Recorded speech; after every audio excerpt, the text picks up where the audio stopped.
আসসালামু আলাইকুম রহমতুল্লাহি ওয়া বারাকাতুহু। প্রিয় দর্শক, আমি আবারও আপনাদের সামনে মোহাম্মদ জহিরুল ইসলাম, পল্লী চিকিৎসক, আয়ুর্বেদিক শাস্ত্র মতে আবারও একটা টিপস নিয়ে আপনাদের সামনে হাজির হলাম। আজকের টিপসটা হবে ঘৃতকুমারী। ঘৃতকুমারী নিয়ে ঘৃতকুমারী কি কি কাজ করে সে বিষয়ে আপনাদের সামনে তুলে ধরবো। আশা করি আপনারা ভিডিওটা প্রথম থেকে শেষ পর্যন্ত দেখার চেষ্টা করবেন, এই আশা ব্যক্ত করে আমি আমার ভিডিও শুরু করছি। সৌন্দর্য চর্চা চর্চার ক্ষেত্রে বহুকাল ধরে ব্যবহৃত হয়ে আসছে। পাশাপাশি নানা ধরনের ঔষধি গুণাগুণ নিয়ে ঘৃতকুমারীর অনেক গুরুত্ব রয়েছে। তবে ঘৃতকুমারীর রূপচর্চার জন্য বিশেষ করে অনেক অপরিহার্য কার্যকর ভূমিকা পালন করে থাকে। ঘৃতকুমারীর সৌন্দর্য বৃদ্ধির জন্য বহুকাল থেকে এটি ব্যবহৃত হয়ে আসছে। এবং ঘৃতকুমারীর উপকারিতা হচ্ছে ত্বকের উজ্জ্বলতা বৃদ্ধি করে এবং উজ্জ্বলতা বৃদ্ধি করতে বেশ কার্যকরী ভূমিকা পালন করে থাকে এই ঘৃতকুমারী। ঘৃতকুমারী পাকস্থলী শক্তিশালী করে এবং পাকস্থলীর সমস্যা সমাধানের জন্য বেশ কার্যকরী হলো এই ঘৃতকুমারী গাছ। ঘৃতকুমারী বিশেষ করে পাকস্থলী শক্তিশালীও করে থাকে। পাকস্থলীর যত রকম সমস্যা আছে সমাধান করতে অপরিহার্য ভূমিকা পালন করে থাকে এই ঘৃতকুমারী। 3 নম্বর হচ্ছে ডায়াবেটিস রোগীদের জন্য বিশেষ কার্যকরী হলো এই ঘৃতকুমারী।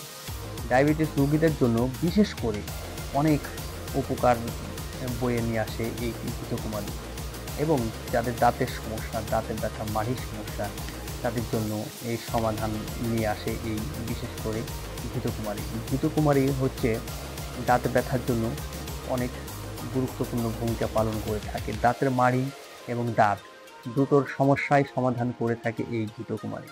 তাহলে ঘৃতকুমারীর এই ছিল 3 থেকে 4টি গুণগত মান নিয়ে আমি কথা বললাম।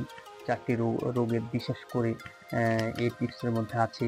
প্রথম হচ্ছে ত্বকের উজ্জ্বলতা বৃদ্ধি করে, 2 নম্বর হচ্ছে পাকস্থলী শক্তিশালী, 3 নম্বর হচ্ছে ডায়াবেটিস রোগীদের জন্য বিশেষ কার্যকরী এবং 4 নম্বর হচ্ছে দাঁতের সমস্যা যাদের আছে, দাঁতে ব্যথা করে, পানি ধরে, শিরশিরি ভাব থাকে এবং দাঁতের গুঁড়া এবং মাড়ি ফুলে যায়, তাদের জন্য বিশেষ করে এই টিপসটা অনেক গুরুত্বপূর্ণ।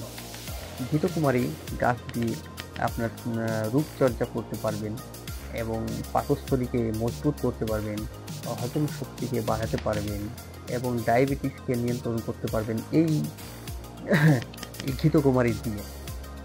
ঘৃতকুমারী দিয়ে আপনি দাঁতের যত রকম সমস্যা আছে, ব্যাকটেরিয়া, পাইরিয়া, এই ধরনের মাড়ি ফোলা, পানি ধরা, শিরশিরি ভাব, এগুলো সব কেটে যাবে এই ঘৃতকুমারী ব্যবহার করে।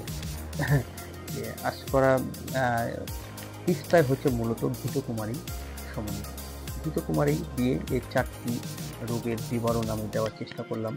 আপনারা এই ঘৃতকুমারীকে সবাই চিনে থাকেন।